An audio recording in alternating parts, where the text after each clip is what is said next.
Welcome to Bannur వారి వంటిల్లోనండి. చూడండి, ఈ కనపడుతున్న లోటాలకి నేను ఈ పుదీనా కడ్లన్నీ పెడుతున్నాను. ఈ 2-3 రోజులకంతా కూడా మనకు వేర్లు వచ్చేస్తాయండి. ఆకులంతా తీసేసుకుని కడ్లనంతా ఇలా నీళ్ళల్లో ఉంచేసేస్తే చూడండి, ఇది 3వ రోజుకు ఇలా బాగా వేర్లు వచ్చేసింది. ఇప్పుడు దీనికి మట్టి అంతా నేను ఇలా పాట్లో రెడీ చేసి పెట్టుకున్నాను.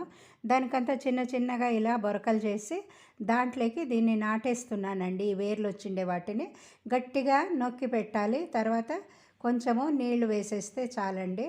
ఎక్కువ ఎండ లేకుండా మీడియంగా ఎండ ఉండే జాగాలో చూసి మనం ఇది పెట్టుకున్నామంటే వారానికల్లా చాలా బాగా వచ్చేస్తుందండి.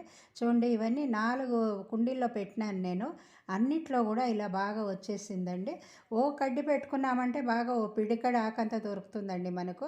మనం ప్రతిసారి బజార్లో కొనే పని లేకుండా ఓసారి తెచ్చి పెట్టుకున్నామంటే చిన్న చిన్న కుండీల్లో పెట్టుకున్నామంటే కూడా మనము ఎంతో పుదీనాను తీసుకోవచ్చండి. సో మీరందరూ కూడా చేసి చూడండి. ఇలాంటివి చూస్తున్నారా ఎంత బాగా పుదీనా వచ్చింది.